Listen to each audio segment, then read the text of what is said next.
All right, guys, welcome back. Check this out. Another alpha lot, this time really minty cards. What will we find in this box? Oh my God, the condition's amazing. The quality is really nice. An estate sale. Someone passed away, sadly, but a gentleman found alpha cards in the midst of finding garbage pail cards. What the hell's going on? Let's discuss more. Vintage Magic. Game. Collect. Invest. For more information about our consulting and professional services, visit vintagemagic.com.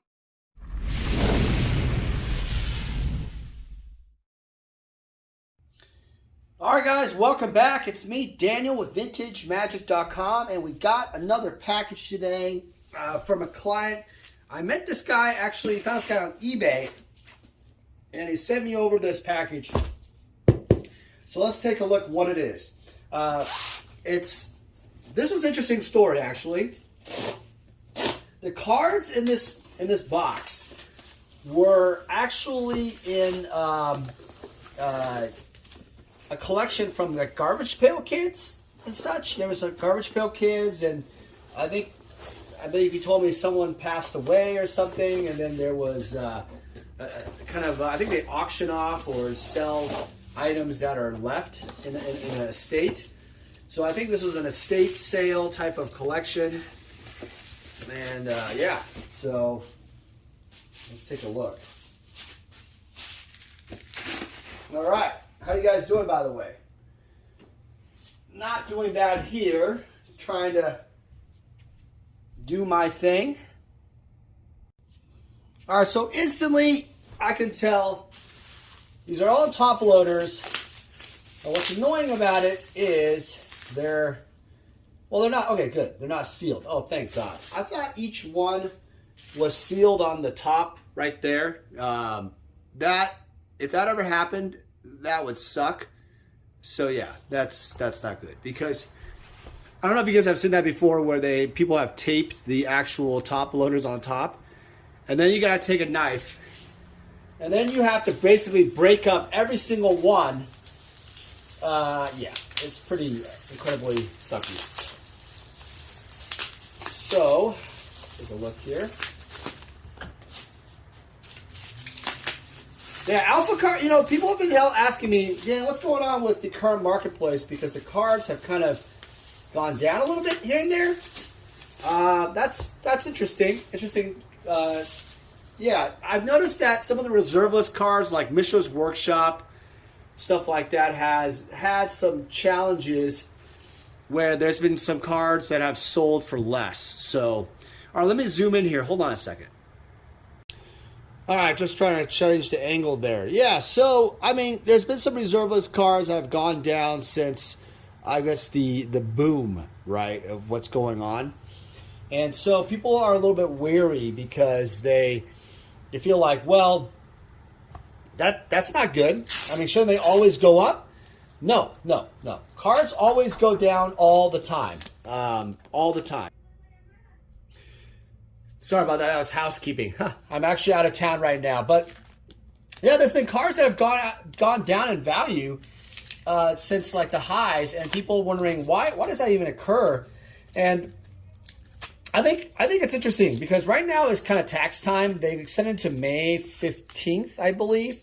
And so I have an inkling that during this time, people who have owed taxes, stuff like that, if you're a business, you're going to have to pay a tax bill. And liquidating some of the cards might have to happen.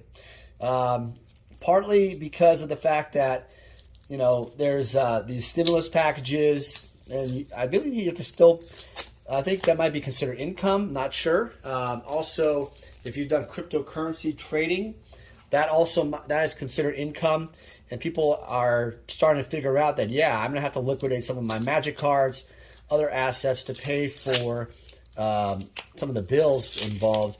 So yeah, that does happen. So this collection was part of an estate. I think someone passed away, and the guy found a collection where he was looking at some of the garbage pail cards, and then boom, there was some magic cards. He never thought they would be worth a lot. That's the thing. What wasn't really a magic guy, so that was something to note. But all right, so let's take a look. So these are all now taken out of the case. Let's see how these are packaged. Oh, okay. So I did advise him to do double sleeved. Okay, so what he did. This is funny. I asked him to do double sleeves, like double plastic, but I didn't mean put it over it. I meant put it like next to it, like right here. So when you slide it in the top load, it won't move around. But he did triple. Oh God, he did triple. Holy mother of pearl. Okay, I didn't mean it like that, but okay. Well, fair enough. Whatever. As long as they're not damaged, we're gonna find out here. That's all I care about. It's a nice berserk here. I see the condition of these cards. Wow, this is really clean, actually. Wow. Look at that. Wow, really clean overall. This one's not bad.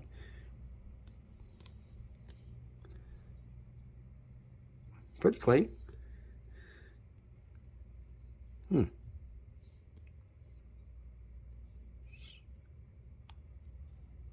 Wow, really clean. So I wonder if the guy who at the estate had this collection. I don't know what the deal was. I'm gonna have to figure out a spot to put this. There. Can you see that? Yeah, I'll put it right here by this vintage magic thing. I wonder if the guy had, I don't know, like an actual collection where the cards were just fresh out of the pack. I'm assuming that might have been the case. That'd be interesting. I asked the guy, did you find any more cards? And the guy said, no, I didn't find anything. That was it. So that's, you know, I guess that's the end of that story. But I feel like back in the day, there must have been other cards, right? I wonder if he had an alpha starter deck. I wonder if the conglomeration here was pretty much increments of 60, where he had an alpha starter deck. I wonder. So I might break up the uncommons here and commons and see what we get. I'm just curious because back in the day, the tale goes, Alpha was pretty much, you know, at Gen Con. It was started at Gen Con. And there was this kind of fandom, right? Everybody was, you know, just, it was sold out pretty much instantly. And then some of these shops, card shops, hobby stores, whatever, did get a few here and there. And it seemed as if there was this huge, oh, there's a mana flare. That's pretty cool. That's a rare. There's this, you know, just huge demand for it, right? And then subsequently, Beta came out, and that sold out pretty quick. And then Unlimited came out, and that sold out pretty quick. So it just had such a huge demand, and everybody, there wasn't enough cards because everyone wanted to play the game.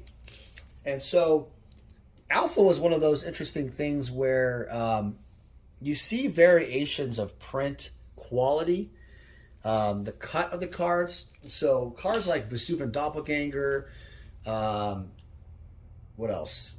Personal Incarnation. Those all had print lines, print dots back in the day. And so those print dots were, some of the cards actually did not have print dots. And I've realized, I've seen that through years of investing and collecting and buying so many collections, that is due to the fact that earlier print runs or different print runs within the mix of Alpha, and obviously Beta could be the same, but definitely Alpha, like Mox Sapphire, the Alpha Mox Sapphire also had actual print dot on the right hand side too. So those type of defects, I think, probably didn't exist in the initial run. And some of the centering issues, some cards are centered differently, they're, you know, such. So that's why you see some cards centered nicer than others. Some cards, you know, you always see, like for like the sinkhole here, there's always like this little corner thing on the bottom right. That is a normal cut for the card, but Yeah, all in all, I mean, you know, there's definitely variance to all this stuff. Interesting. All right, I'm gonna have to, you know, do a little bit of a. Actually, I'm gonna turn the lights on here. There you go. The lighting should be a little bit better. All right, so back to what I was kind of talking about. Like, there's definitely variations of cuts of the cards over the years, and that's why you find so much variance. A lot of people ask me, well, Dan, why are the cards so different in the way they're cut? Why is there such differences? That is the reason why. Cards like Birds of Paradise, Mind Twist, stuff like that for Alpha, they're always like cut really, I don't know, just they're always off-centered. You know, I think the right is always small and the left is much larger. I'm sorry, reverse that. The left is small, the right is much larger. So I noticed that over the years, and it's just kind of one of the variations. But it's what makes it really unique. You know, Pokemon, I've noticed with Pokemon, I haven't opened a lot of Pokemon, but just watching a lot of the videos and such. This is really, Pokemon is really one of those where I've noticed over the years that the centering, while I don't think the centering really plays in that big of a deal, honestly. Like, it's not a huge factor.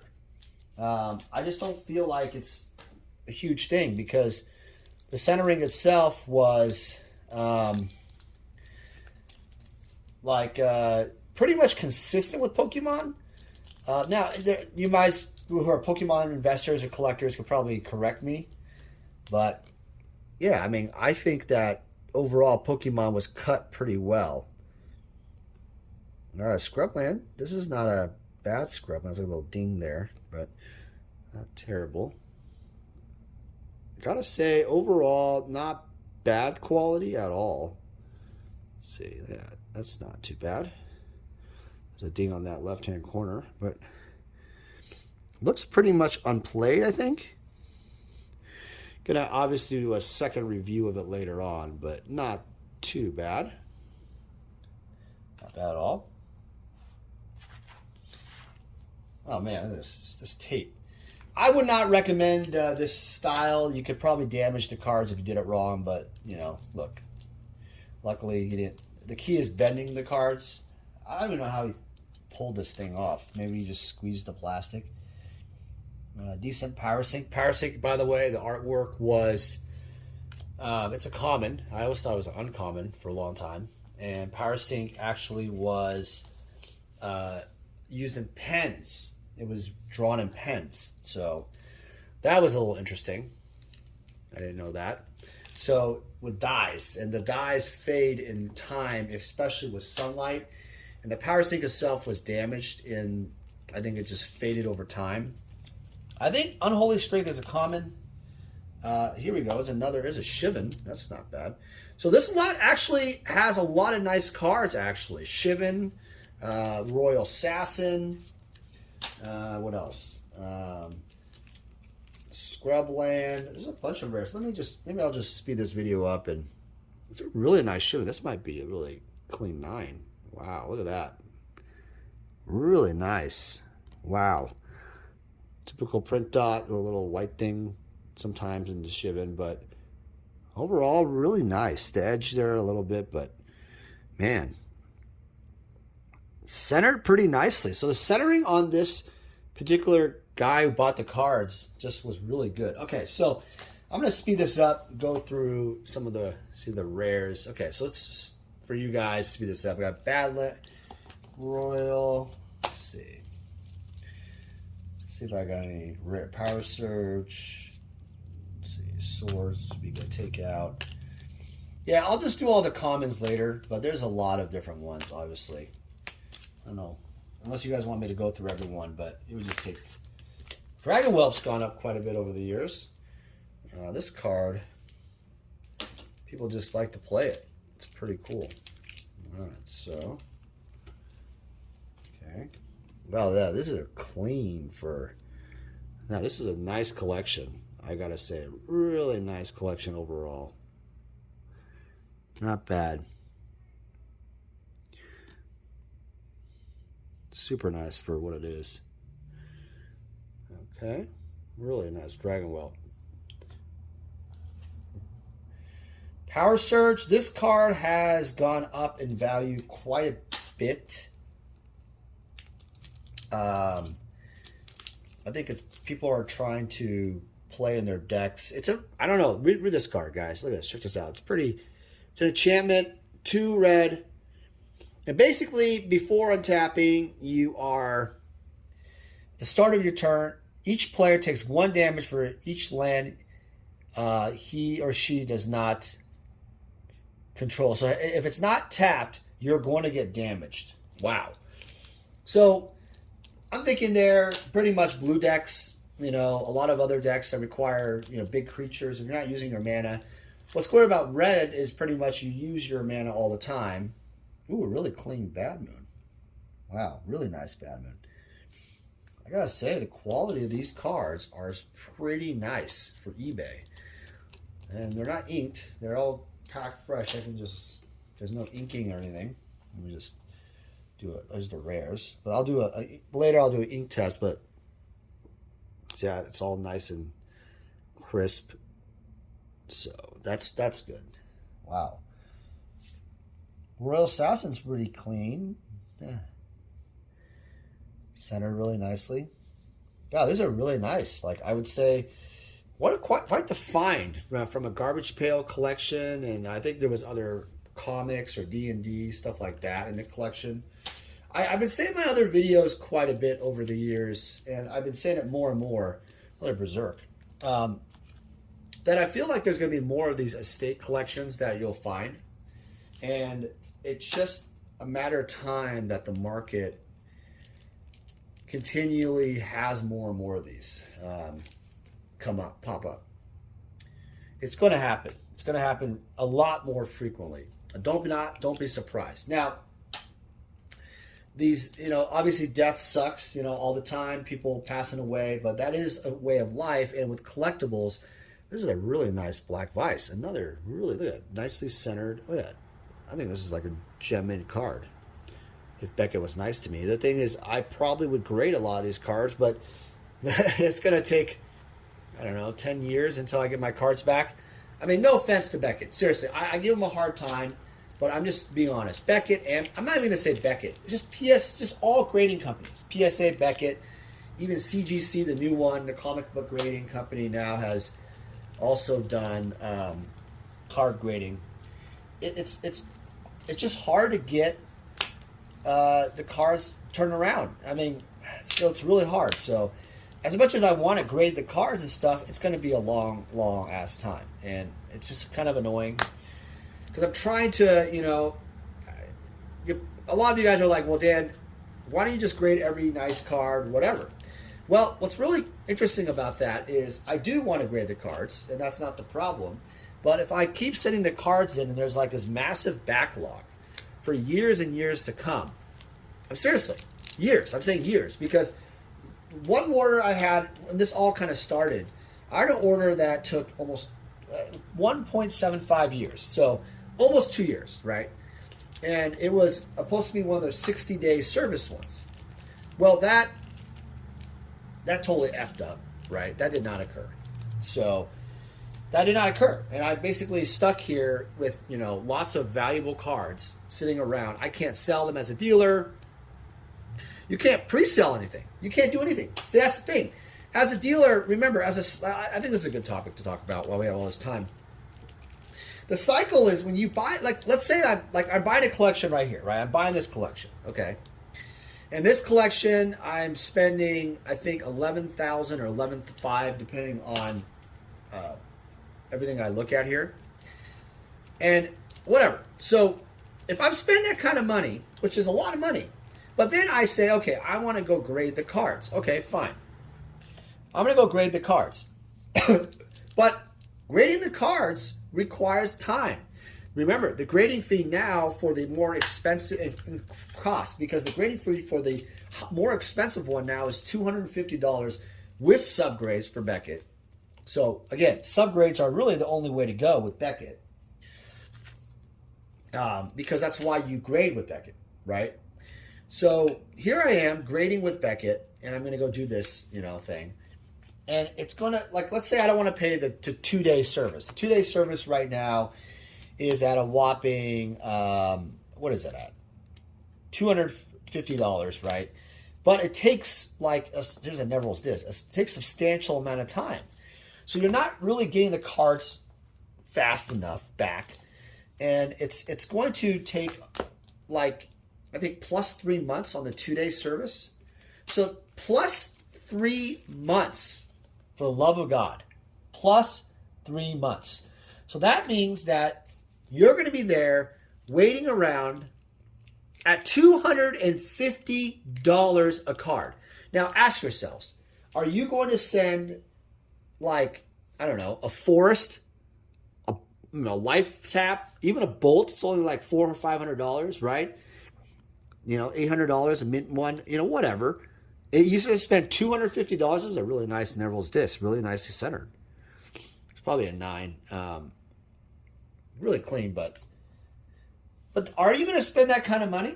And the answer is obviously hell to the no, right? You're not going to spend that kind of money. And it's just the way it is. No one's going to do it. It's really absurd to even think about it. So then it becomes, okay, fine. Obviously, if I send a Black Lotus in to get graded, I'm going to send it $250. That makes perfect sense. Okay, I'm going to send a $50,000, $100,000 plus card, right? I could grade really well. Obviously, I'm going to spend the money. Obviously, that makes a lot of sense. But there's so many mid-tier to lower-tier cards. Now, they have a lower price service. They have 180 days plus the actual turnaround time delay. I did not say that incorrectly. I'm not exaggerating. You heard it right. As of the filming of this video, Beckett's is 180-day service is $35 a card for subgrades, and that's the only way you're going to go anyway.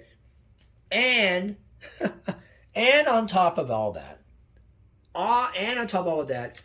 you have to wait another. They have a little tracker of how long it's taking, another, I don't know, year plus. That's what they're looking at.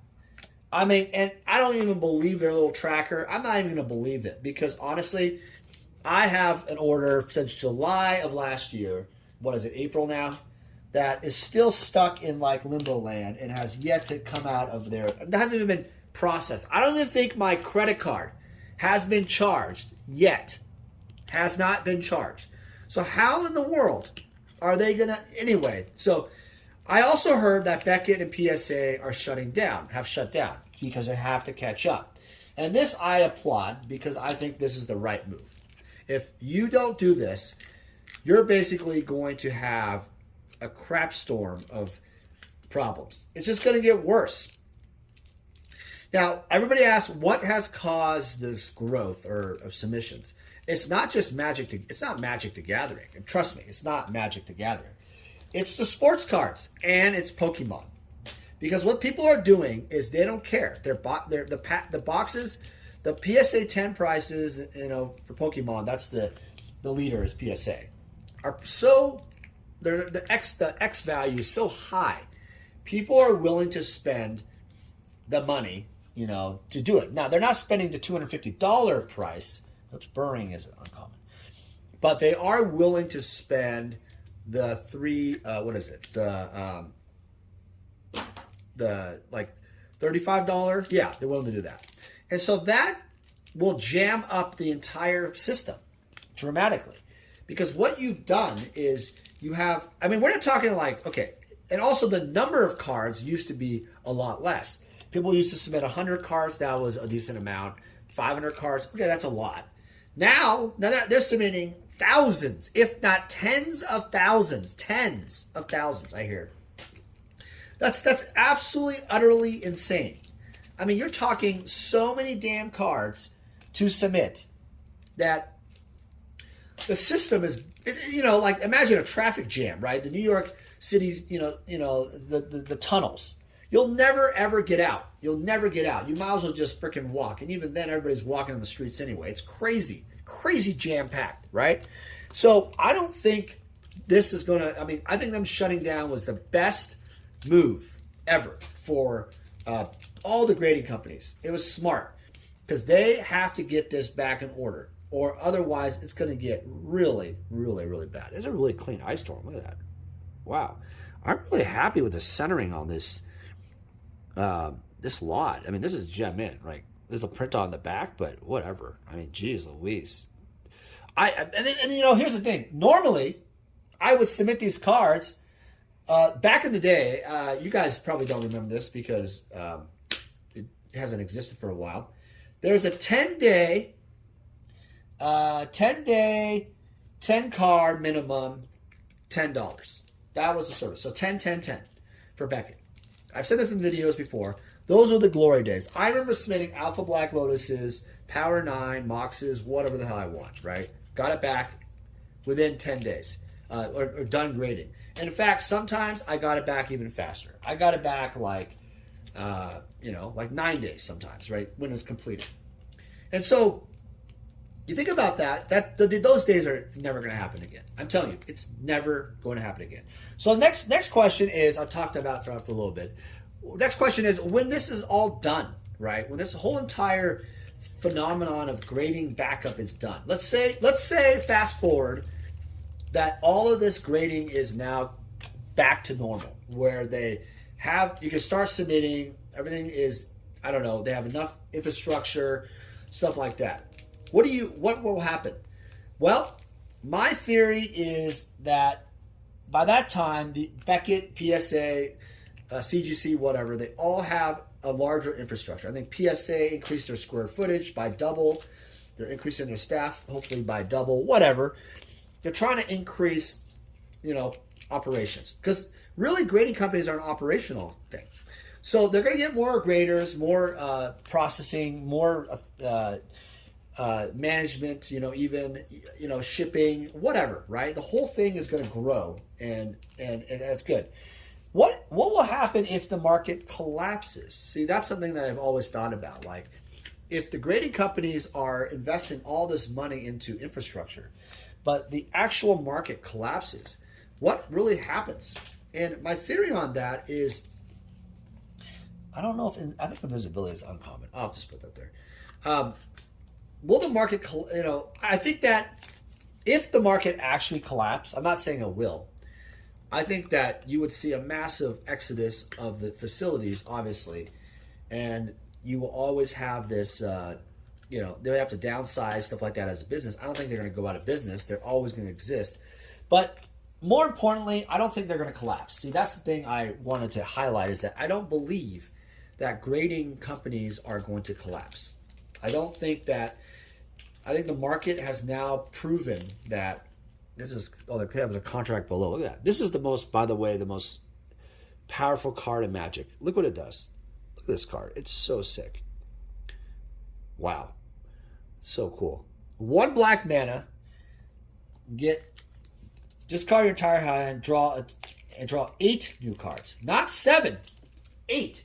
But you ante the first card of your deck. Wow. That's just so sick. Wow. That is 8 new cards. Yeah, but I think that ultimately the answer to this is that the market is not going to die for collectibles. The asset, it has become an asset class that's recognized worldwide now. Golden Auctions has been a big player. They have sold some of the highest value cards. Ken Golden is the president. And I think he has sold a large stake of his company to another larger firm. And he's on like CNBC, other places. So there's celebrities now buying into this. Kevin Durant has like a thing called the Boardroom or something, where they talk about kind of magic, or not magic, but sports card investing, collectible investing. I'm shocked that they haven't really talked about Magic the Gathering yet. I think that's going to have to be something that they talk about. But hey, when they do, that's great, because the market will just go up for this even more. But all in all, I think that the market's going to keep growing. I think buy at the dips. I think buying at the dips has always been something I've been buying anyway. I still buy. I mean, look at these prices. This collection is $11,000. You know, I mean, that's a lot of money. A lot of money. Like back in the day, if you said I'm buying this for $11,000, you guys would probably be like, you're an idiot, right? You're just getting, you know, a Shivan, a Scrubland, some other rares. So far, the rares are fine, but you know, no Power 9 here. But understand the values have skyrocketed. Cards like this card, Dwarven Demolition Team, one of my favorite cards. This card's like $250 mint, uncommon. The uncommons are being recognized as very valuable, you know, because of the fact that there's only 4,500, I believe, out of, there's 1,100 rares, or 1,000 rares, supposedly, of the rares, 4,500 uncommons, approximately, or less.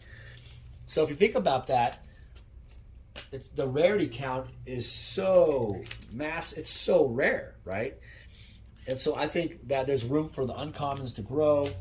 The commons, I've been saying this before, I'll say it again, has skyrocketed. Twiddle is obviously not just a common, but it's a great card for play. So it's not the typical $50 to $100 bills. So I've been saying this before, there's going to be a time where these alpha basic lands are going to be $100 each, and they've already kind of reached that for mintier copies. So I'm saying that in general, played copies, minty copies, whatever copies, you're going to see one day those cards become very, very valuable. So don't mark my words. It's going to be $100 bills. I mean, think about this. It's first edition. Like, think about this. It's first edition for one of the best. It's one of the best, if not the best, game ever produced. Right? First edition. Pokemon, I know. Pokemon first edition cards. I'm not sure if they're all $100 yet. I would assume that they're pretty close to that. Maybe not. But eventually, I would say every Pokemon card could reach $100. Now, I have noticed with Pokemon, very interesting, there's a lot of them. People don't understand that the print run on those I'm a little confused on that. Like, what was the real print run on Pokemon, right? Anybody have any information about that? I'd love to know. Please message me at vintagemagic.com. I'd love to hear from you, because I like to understand what was the actual print run and how, you know, because there's so many, it feels like there's so many Charizards and so many freaking Blastoids and Venusaurs or whatever. It's like infinite amounts. I'm not going to say infinite, but there's a lot. Some of these guys have so many of them. I mean, in Magic, I'll just give you an example. Like, for someone to own 4 Alpha Black Lotuses is unheard of in many cases. Unheard of, right? Especially, even if you're a dealer, it's hard to find. In Pokemon world, I see people owning multiple Charizards all the time, Blastoids, whatever, right? All the time. So what's going on? Like, I thought these were like super ultra uber rare. And the thing is, I realized with Magic, it's so much more rare. That's the thing, is I think people are going to realize pretty quick that the rarity count for Magic is so much more rare. And I think there's going to be a huge bullish market for the first edition cards that you've never seen, even more. Now, obviously the cards have gone up quite a bit, so you're going to be like, well, how is that possibly going to happen when the freaking cards are already really rare, you know, really expensive already?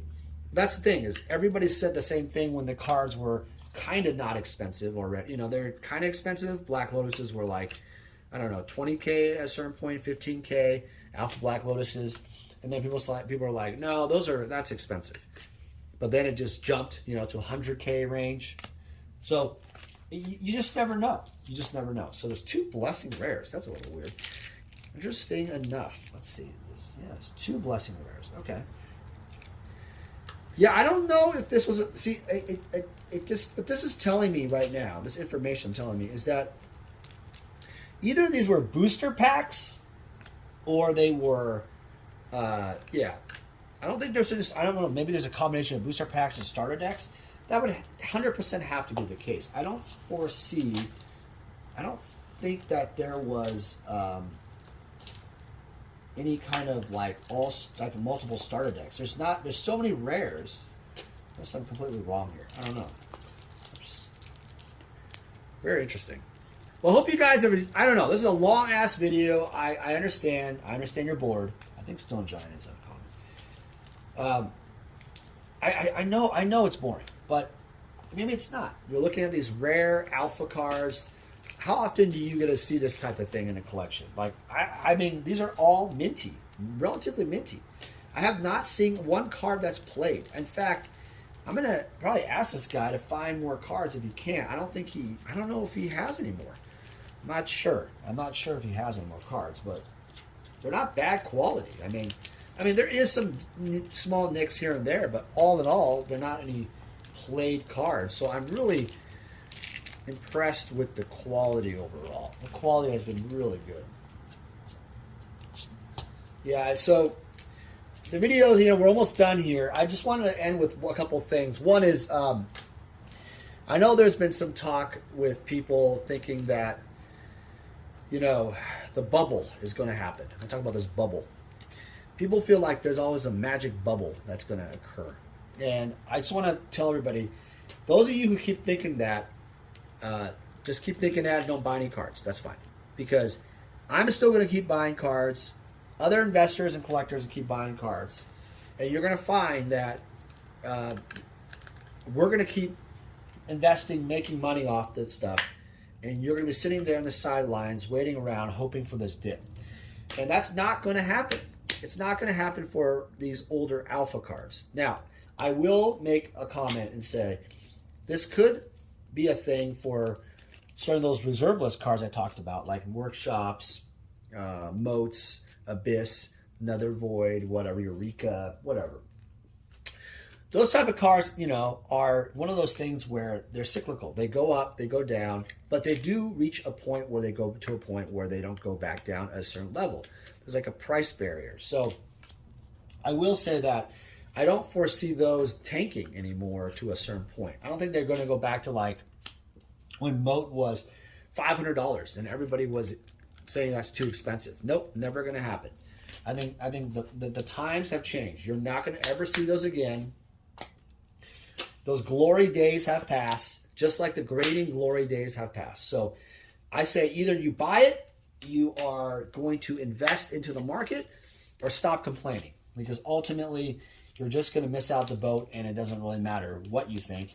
The boat's just going to continue growing for alpha. All right, so let me do a little count here. I'm just curious. Okay, so we have 1, 2, 3, 4, 5, 6, 7, 8, 9, 10. 10 rares. Okay, 10 rares.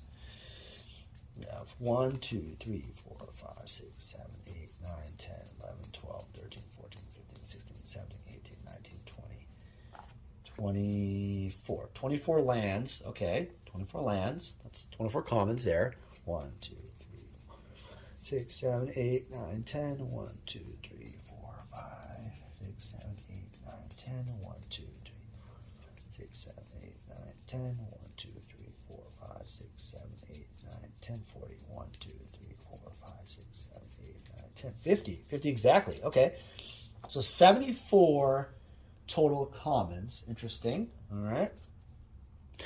Uncommons. 1, 2, 3, 4, 5, 6, 7, 8, 9, 10. 1, 2, 3, 4, 5, 6, 7, 8, 9, 10. 1, 2, 3, 4, 8, 9, 10.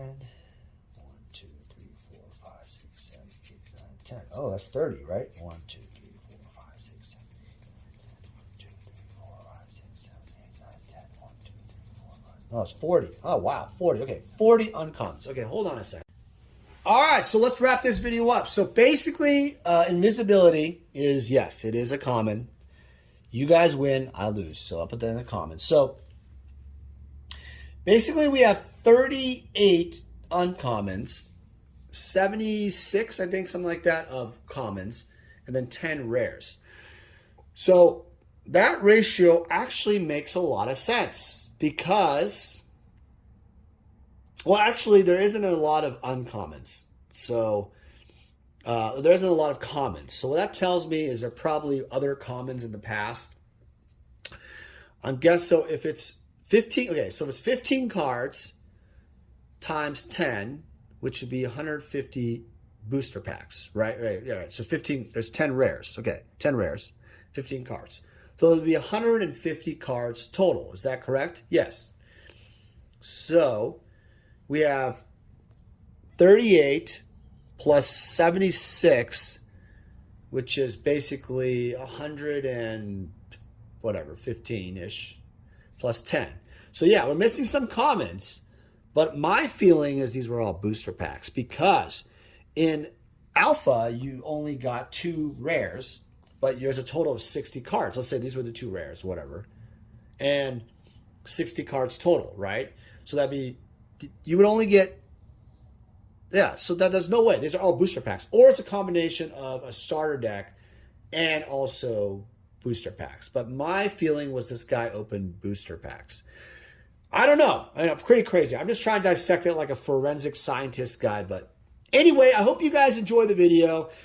Man, this is quite the collection, in my opinion, of quality. I haven't seen this kind of quality for a very long time. Thank you so much for watching, guys. Hope you guys enjoy your investing and enjoy your week. Take care.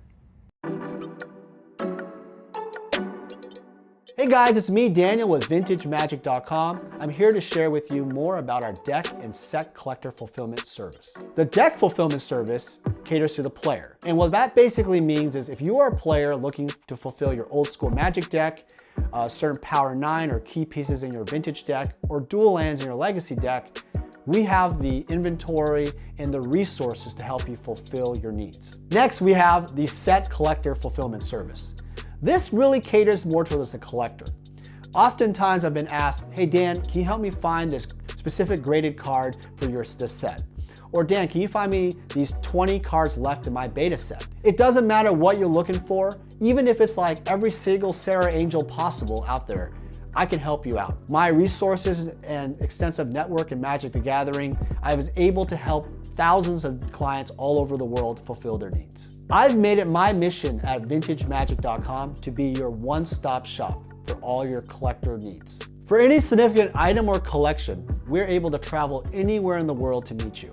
The reason why my clients love this service is because it saves you time. What happens is collectors and players often search all over online or vendors and they never find exactly what they're looking for. By going to us, we are the only one-stop shop who can help you with your needs. Using our service gets you exactly what you want and saves you time and money.